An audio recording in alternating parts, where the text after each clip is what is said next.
Live. Okay, here we go. So our first speaker tonight is Casey Kluver from Falling Up Media. He's an aspiring tech entrepreneur. Casey has co-founded multiple companies, including Falling Up Media and Agency Metrics. He's been developing WordPress, or been developing websites since 1998, and has been working with WordPress since version 1.5. Casey believes in the limitless possibilities of WordPress and is often caught saying the phrase, "We can build that in WordPress." So without further ado, Casey Kluver.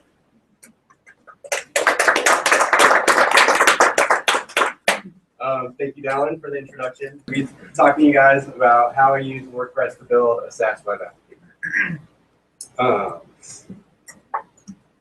So to give you guys a little bit of background, we had this problem with reporting to our clients, giving them monthly status reports every month.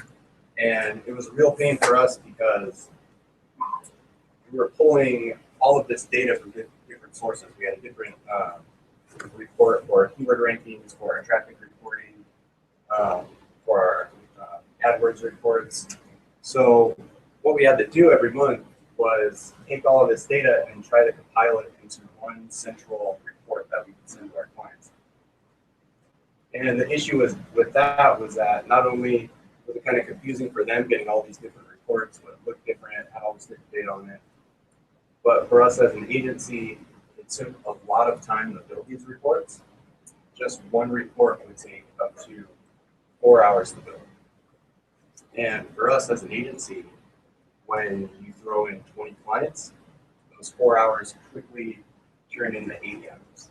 And when you look at that from a business standpoint, that's a lot of time, effort, and money that's being thrown out of the window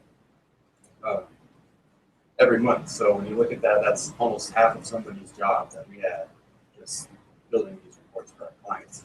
And that time is obviously better spent elsewhere. So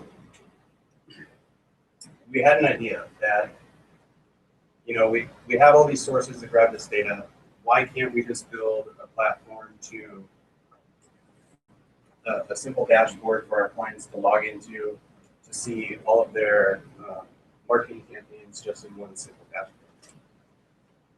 So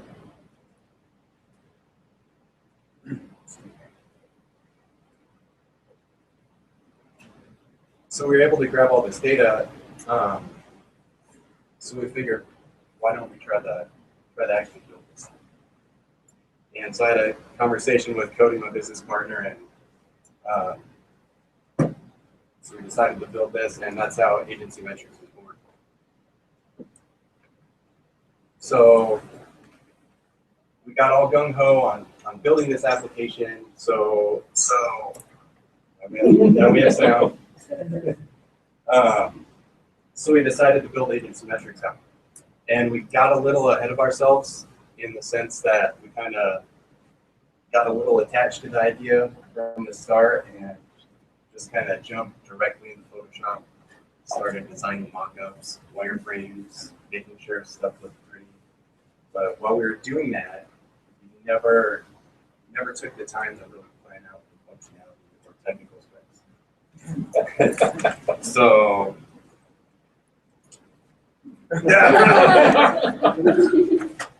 so as we got deeper and deeper into the design process, I finally had my oh shit moment.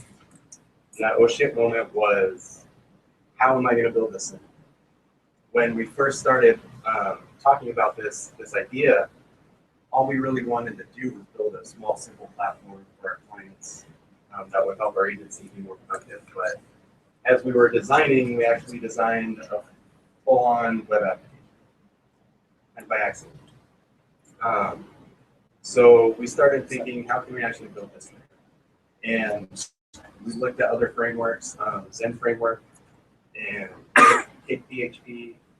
We also thought about building just straight custom application. But being mostly front-end developers, we didn't have the time or knowledge to go out and learn these different frameworks. So kind of went back to our roots, and we decided to build it with WordPress. And we decided to choose we chose WordPress because we kind of sat back and thought, what is a web application at its core? And when you think about it, all it really is a user management system that can allow users to subscribe to a service, and you can build anything, any other features on top of it. So when we decided to use WordPress, we really wanted to focus on the core functionality of WordPress and really extend it that way.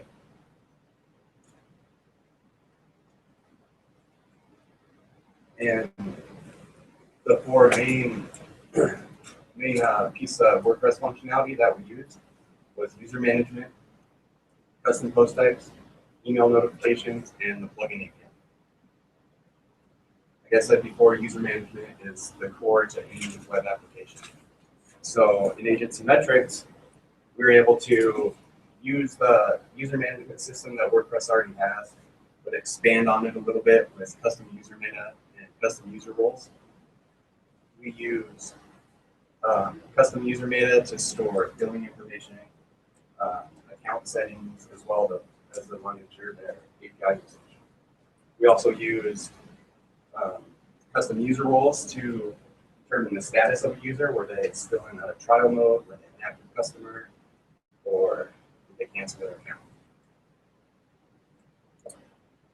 We also rely heavily on custom post types. How many of you guys are familiar with custom post types? Quite a few, just about everybody. So at the core of Agency Metrics is our reporting feature, right? That's what we do. We build marketing reports for agencies. And we built these reports using one single custom post type. We're able to extend on that custom post type using different custom fields, such as so the user can store their domain information, Google Analytics profile, keyword data, among a bunch of other things. So on the front end, what this looked like was one custom post type. We were actually able to build multiple reports. Now, all these reports on the left here are just custom pages, and we're able to query that custom post type to pull the information that we need straight on the front end to build multiple reports. And one of the biggest key pieces of functionality to any web app is email notifications. So whether that being welcome email when somebody first signs up, an email for them to reset their password, or just an email that your app needs to trigger their experience. And how we did this was we used the WP mail function, which the WP mail function works a lot like the standard PHP mail function, but you're able to tap into it a lot easier with WordPress hooks and buttons. And a couple other notable email hooks is the WP new user notification and the retrieve password title. So using these, we're able to recreate some of the default WordPress emails that it sends out to look something like this. You can see they're pretty customized, and you can't tell that WordPress actually sent out these emails. And lastly, the plugin API. Obviously, a core piece of WordPress, what it is what people love. We use plugins not only to help us build our app, but to manage and organize our code. So rather than store any functionality in our theme, anything that had any type of function, we made a custom plugin. And we did that because we didn't want to run into any future issues if we ever wanted to redesign the front end of the site. It'd be a lot easier just to make a new theme up there. So we have a separate plugin to manage our custom post types, our user management, email system, subscription management, and all that stuff. We custom built all of the plugins that run Agency Metrics. We didn't want to use any third-party plugins at the start because we were a little scared of any future compatibility issues, security issues that might come with plugins. But with that being said, I think there are a lot of great plugins out there that can help you build an application a little easier and a little faster. couple of those are S2 Member. S2 Member is an awesome plugin. It can manage all of your user registration, user management, subscription management, billing information. It can help you lock down WordPress a little bit. Another great plugin is WordPress, and I believe Automatic makes that. And WordPress is great. It provides daily security scans, looks for holes in your code, but it also provides you with daily backups. And lastly,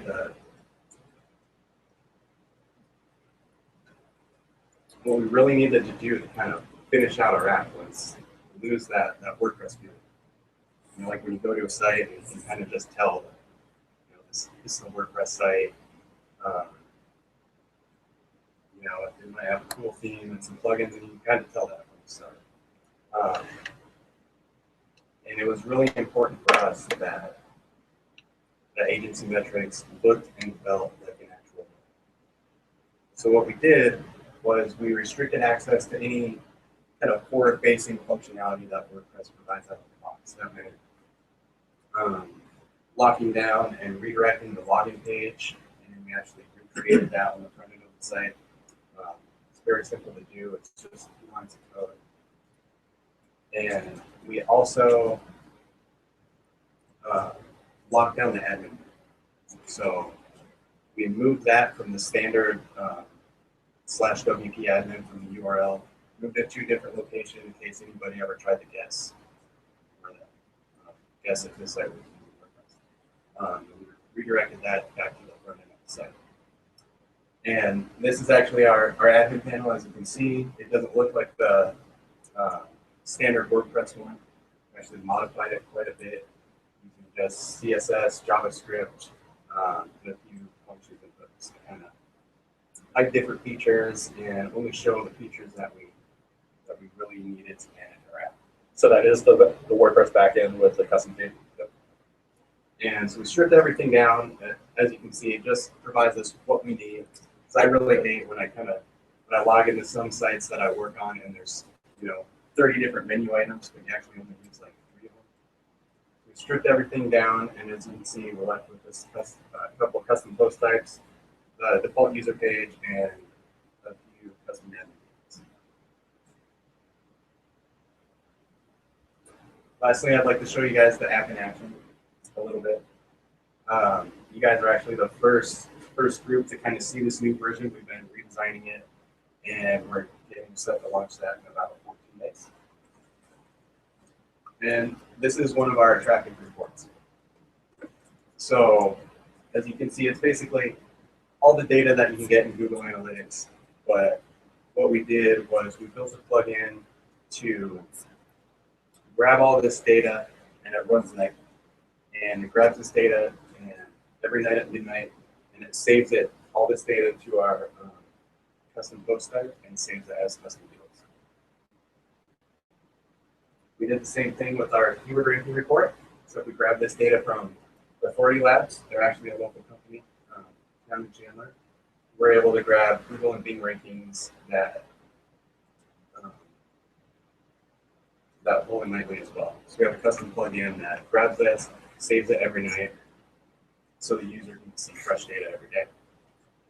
And rather than, when we do that nightly pull, rather than just replace the data that we pulled the previous day with fresh data, we actually store that data for up to 24 months, so we can build reports like this. It's our historical ranking report, so an agency or client can actually log into this and do this progress over time.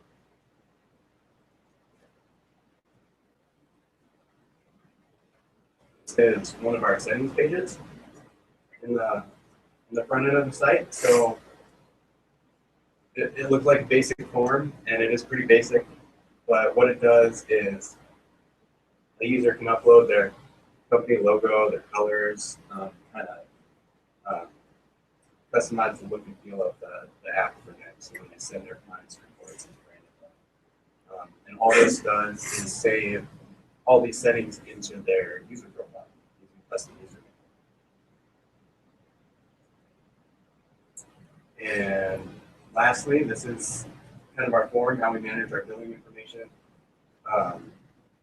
It looked like a kind of boring form, but it's one of the core pieces of our app. Without this, we won't be able to function.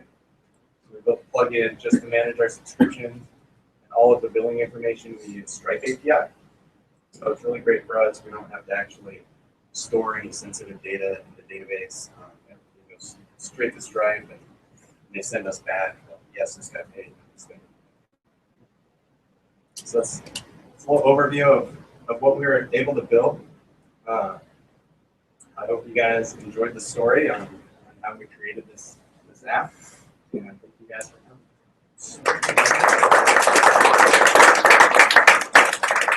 For those of you who don't know me, my name is Eric Mann. I am a lead web engineer with 10up. I have been at 10up for several years now, actually shortly after I went to my first WordCamp Phoenix and got to visit the wonderful tech community down in Arizona. So I love you guys down there. I wish that I could come down and visit more often. I live up in Portland, and we've been having unseasonably warm weather lately, so I haven't had the urge to go down to Arizona like I normally do this time of year. But eventually, I will get back down there. So I'm going to switch over into presentation mode, and we will get started. Today, we're going to be talking a little bit about unit testing. For those of you who work a lot with WordPress or work a lot with PHP, unit testing is kind of a big deal. And in the WordPress community, we have two different kind of like schemes, two different paradigms for how we can actually go about unit tests. And I'm going to cover kind of the history and the background of each of those and give you a little bit of an overview for how you can actually incorporate both into your workflow. So just to give a little bit of background information just on the presentation, we have, just like any book would have, all of the basic information here. Every piece of code, every piece of content inside this presentation is basically do with it whatever you want. I'm not licensing anything, but also not restricting rights to anything. So feel free to use the code, feel free to use the slides, feel free to use any of the content that you want. And if you ever have the need to reach out with me, I'm at Eric Mann on Twitter and pretty much everywhere else from GitHub to WordPress.org. So we talk about code and we talk about awesome code, and I can't see your hands right now, but if I were to ask you to raise your hand if you write bug-free code, I would probably not see anybody raise their hands. None of us write bug-free code, ever. We might try. It can be something that we really endeavor to do just to make sure that our code is perfect and we can go through as many levels of review as we want, but bugs will always slip in. Some companies I've worked at have had 3 to 5 levels of redundant code review, only to still have bugs actually shipped to production. So you can write the best code in the world, and it will still be the worst code if it hurts your customer's business, if it hurts your bottom line, or if it frustrates people. This is true in every software community, from .NET to Macintosh to the Unix community to even WordPress. And the fact of the matter is, in WordPress, just like all of these other communities, not many people test. Since I can kind of see you guys now, by show of hands, how many of you actually write unit tests for your code? Okay, I had like one shocked reaction. That's awesome. Not many people test. It's just the fact of life. A lot of people look at unit testing and basically say, if I'm going to write unit tests, that means I have to write twice as much code as I otherwise would write for my project. And why would I waste my time writing additional tests? So there are reasons to test, and I'll get into some of that, but basically the biggest reason you want to test is it actually does save you time. If anybody has ever done research or done a little bit of background on what's called, I'm forgetting the technical term for it right now, technical debt. Technical debt is basically every line of code that you write that has a bug, if you are the one who catches it, it will have a certain amount of technical debt. If your code reviewer is the one who catches it, it doubles the amount of technical debt. If the person after them, like let's say your front-end QA review team, if they're the ones who catch the bug, you've now quadrupled the amount of technical debt in the product. If it goes all the way to your salesperson before the bug is caught, it's now 8-fold. in terms of how much time, energy, and money that you've wasted on actually shipping a bug that now you have to fix. If it goes all the way to the customer, you now have 16-fold the amount of expense you have for that one tiny bug in your software. It's going to cost you 16 times as much to fix it now as it would have had you just taken the time to write some unit tests in the beginning.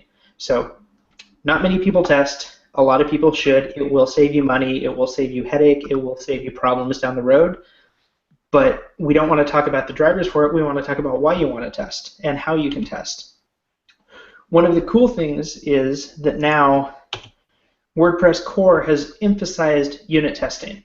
A while ago, we actually merged the WordPress core unit test suite into WordPress itself. So if you check out a fresh copy of WordPress from Subversion and you pull down the development build, you have not just the code, you have a bunch of build tools from Grunt and Sass that actually pull things apart and make development a lot easier.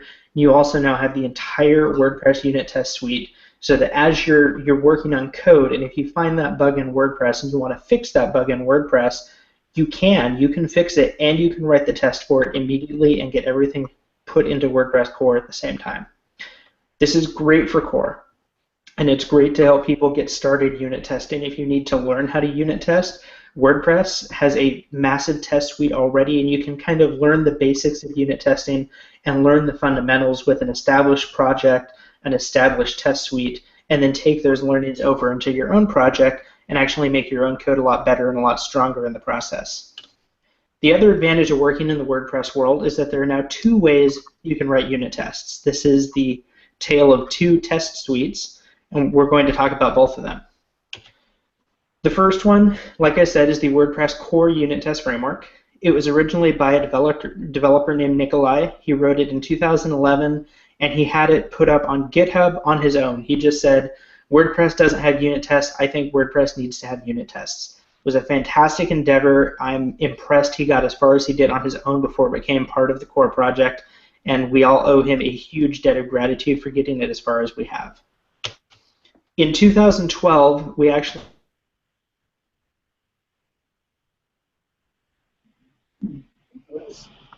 was really closely related to WordPress. It actually became part of WordPress, and it had its own Subversion repository with WordPress core. Everything was tightly coupled together. As you wrote patches for core, to write your patch and write your unit in time. It also tests the entire WordPress environment. So from start to finish, everything from cron to actions to themes to anything that you have going on behind the scenes in WordPress core can be tested with the core framework.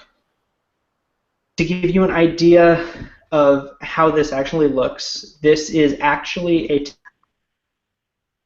you guys can hopefully see on the screen right now. It's test simple action. Basically, we have a mock action object.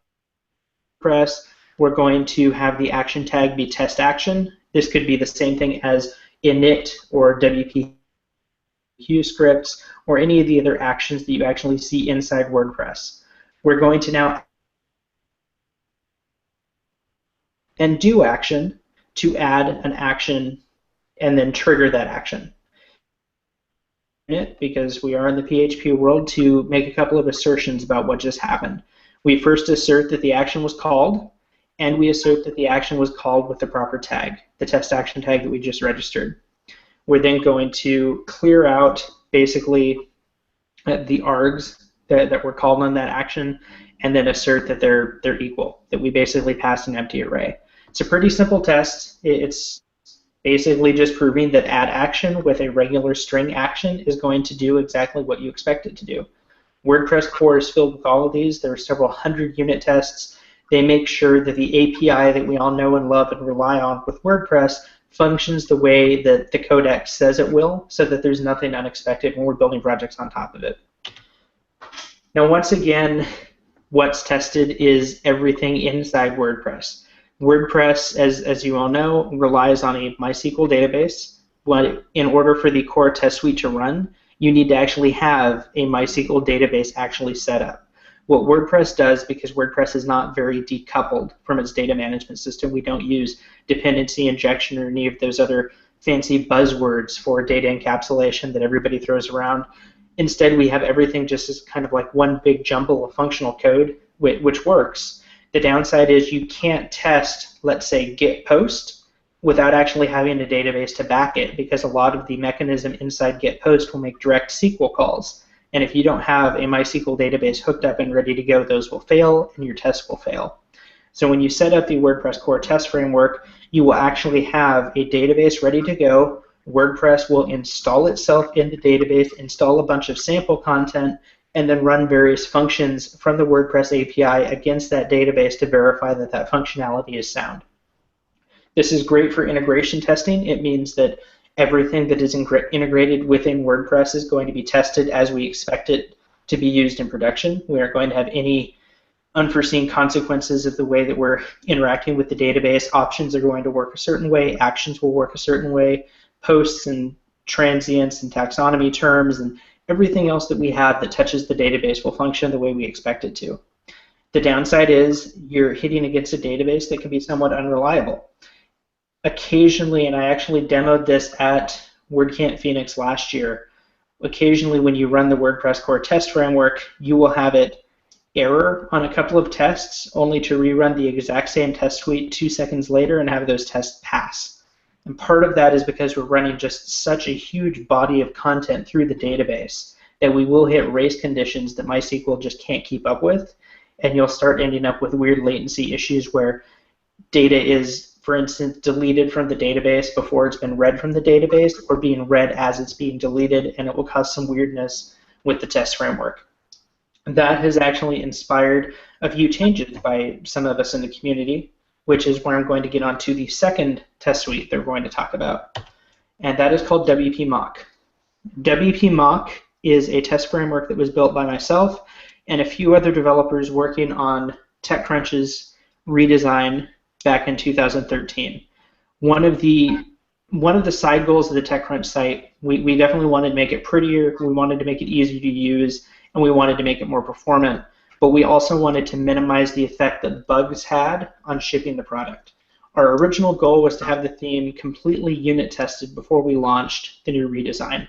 Unfortunately, we had several people fall into the why am I wasting more time writing twice as much code when I could get away with just writing it once. So we stepped away from that hard goal of 100% test coverage partway through the project.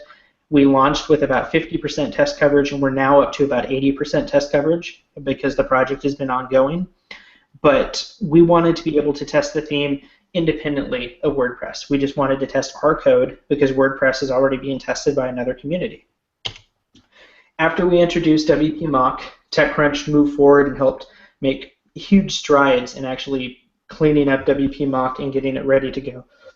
It's been adopted by 10up as one of the official test suites that we actually use for all of our products. We have some Yeoman generators for building new themes, child themes, and plugins.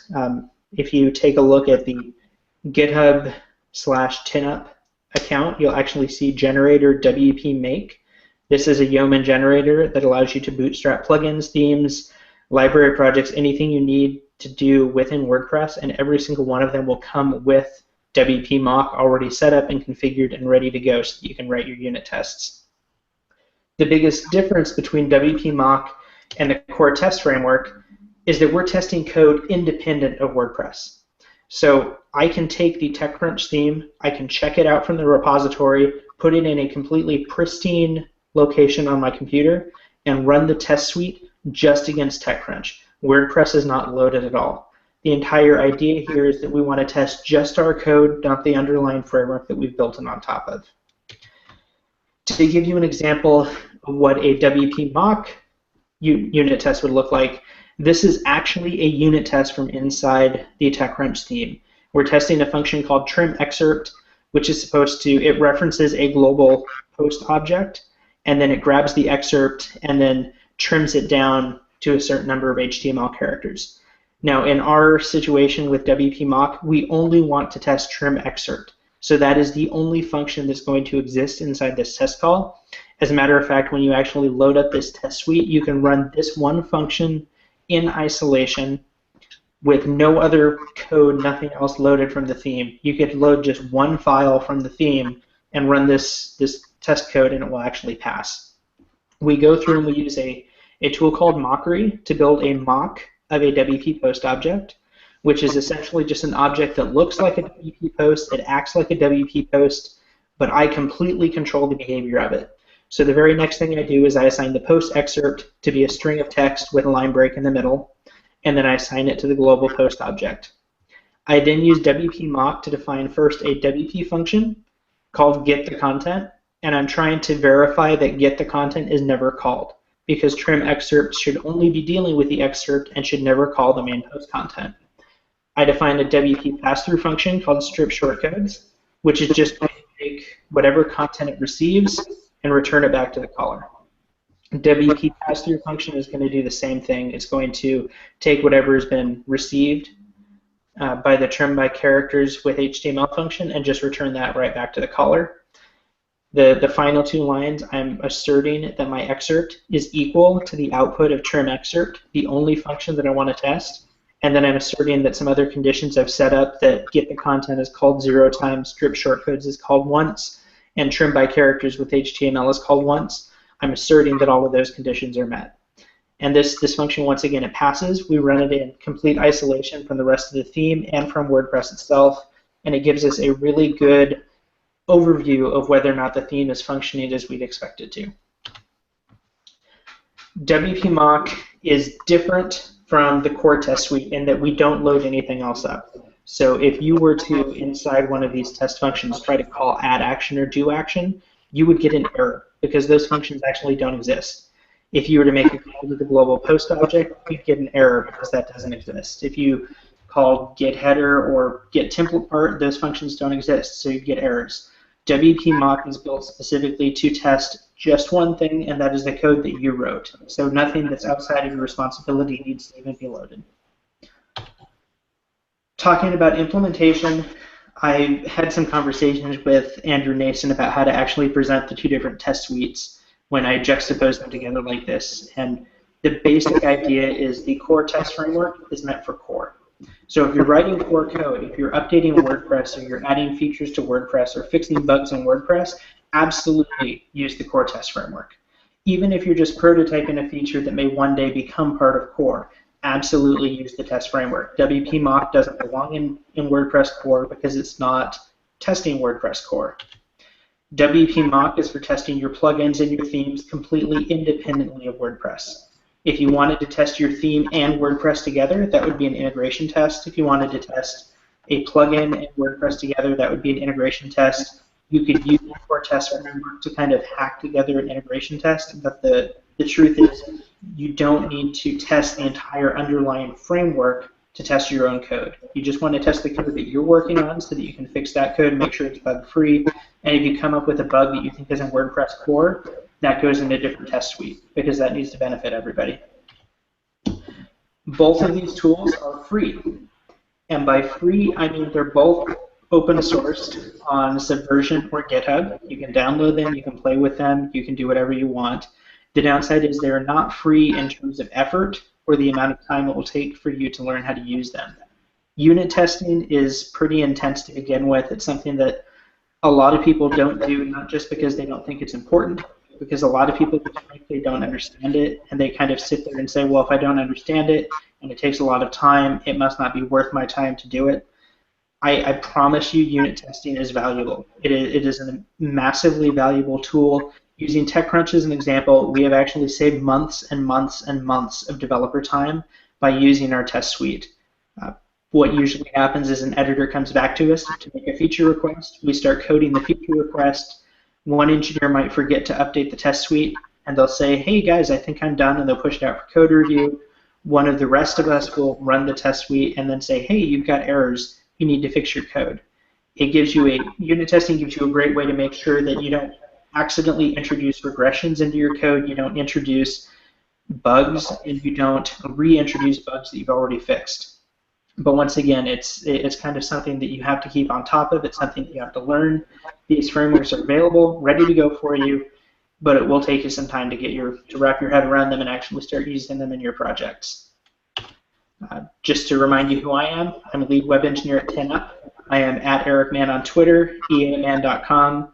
tinup.com is our website. We are always hiring, and we put together a lot of open source tools in the WordPress community. Primarily, like I already said, WP Mock was a tool that we started building internally, started using it for TechCrunch, and we've used it for several clients now for a variety of purposes, and it's something that we build into pretty much all of our new projects now just by default to make sure that it's available and ready for the project, and you guys can make use of the exact same templates and generators too.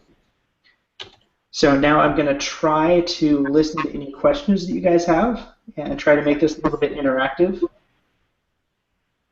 because that's all the content I have. So, Great. If you guys have a question, you can go up to the mic too so we can hear you better.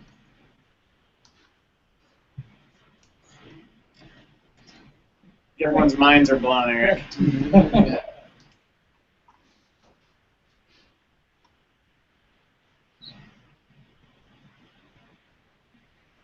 no questions at all? I kind of see. Yes. So that's what that is. Yeah. You have an example of your output, or what unit tests can look like, what the reporting looks like when you run a unit test? What I can actually give you, yeah. Give me a second.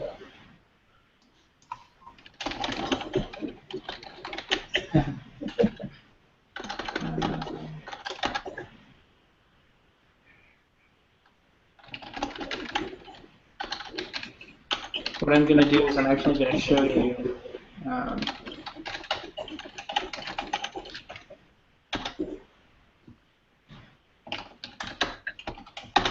I will see if I can actually show you the output of a live project test suite. So,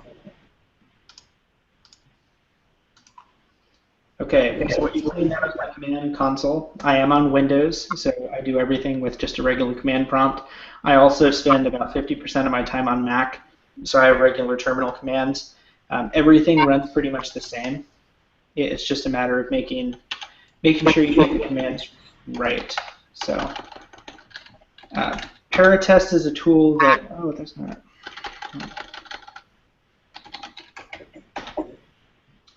That's not actually working right now, sorry.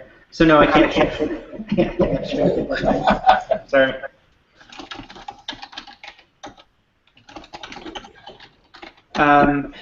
Let me give you, basically what happens is it goes through and it loads up an XML file that has your project configuration that says, these are the files I want to test, the directories that I want to test, and then it will go through and start testing them and just give you little dots on the page, and it will tell you what percentage you've actually made it through. So.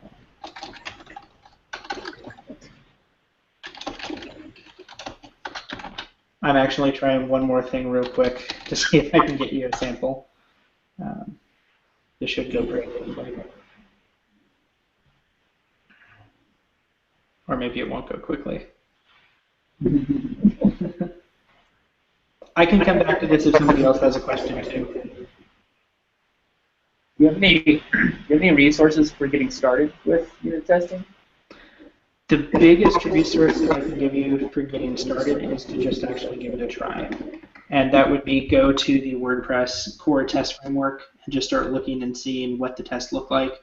Everything is pretty separated out. There are different directories for different types of things. We have a formatting directory, template directory, and you can actually start looking and seeing how the test class is actually put together, how the tests actually function, and how everything is isolated. And then you can just get used to how it functions from there. So.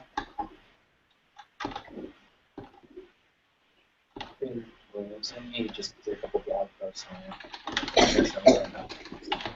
Scratch. Sorry, what was that? Pippin. Oh, Pippin's okay. plugins, yeah, on his blog. Yeah. My blog also has a few things on unit testing as well. So, selfless plug. Shameless self-plug.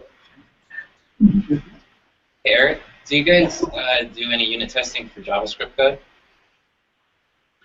Yes, for JavaScript code, it's very similar, but we use a tool called PHPUnit. PHPUnit is actually maintained by the jQuery Foundation, and it's something that's actually used by jQuery to actually do jQuery's test. JavaScript testing is a little bit different than PHP testing. It is not all strictly functional. There's a lot of DOM manipulation that's involved as well. So typically what happens is you have just a dummy HTML page that has some dummy markup in it. You can actually run your test against that and then use tools like Phantom.js locally, which is a headless version of WebKit, in order to render the DOM and then interact with it programmatically. So one of the things that we do in our project templates is we set up a test command that invokes both PHPUnit and QUnit so that you can run all of your back-end functional tests and all of your front-end interactive tests at the same time.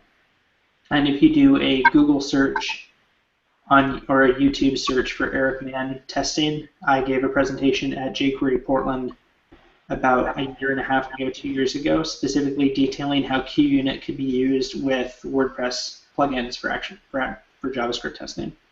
And it uses Rent as a test runner in order to automate everything.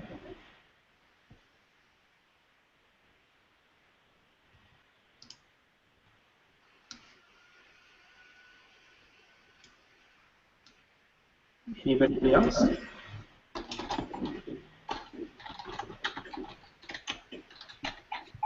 Anybody else?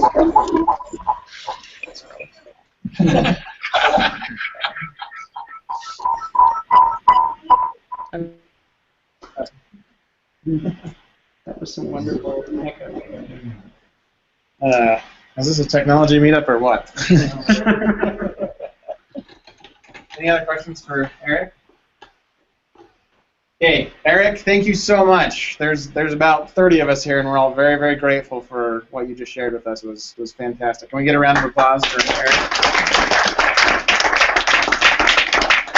Thanks, everybody. It's been a blast. Like I said, if you want to give the unit test a try, check out WordPress core, or if you go to 10up's GitHub page, you can actually check out Generator WP Make, which will allow you to build a stub of a theme, a plugin, a child theme, and a WordPress library, which is something we can talk about later.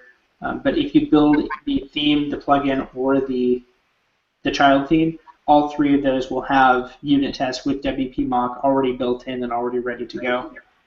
Actually, I think I might have just gotten this spun up for you. So, yep, I did. All right, so now I can actually show you what unit tests will look like when you run them. So let me clear the screen. I'll do it again. So I'm in a test project. This is a plugin file that I just built. So you can see we have typical everything that you'd have. You have your grunt file. You have an assets directory. You have your images directory. It includes languages, a PHP directory for the PHP code for the plugin. And this plugin is actually just called tests. So there's a test.php, which is the core plugin file. I use Composer to install all of my dependencies. So Composer is going to install WP Mock and PHPUnit automatically for me. Everything goes into the vendor directory. And if you run vendor bin PHPUnit, this will actually invoke the test suite and get everything ready to go. It reads the project configuration from your XML file. Those 5 little dots across the page are the 5 distinct tests that the project comes with by default. It tells you how much time it took for the test to execute and how much memory was used, and tells you how many tests are there. If a test were to fail, it will give you an F rather than a dot. Or if there's like a PHP exception or something else, it'll give you an E instead of a dot, and then it will give you a static trace instead of just saying OK, so you can go through and debug your code. But once again, you guys can all check this out at home and then run it immediately. I actually literally checked this out as we were talking. So yeah, that's all I have. Thank you once again. Take care, everybody. Enjoy the weather.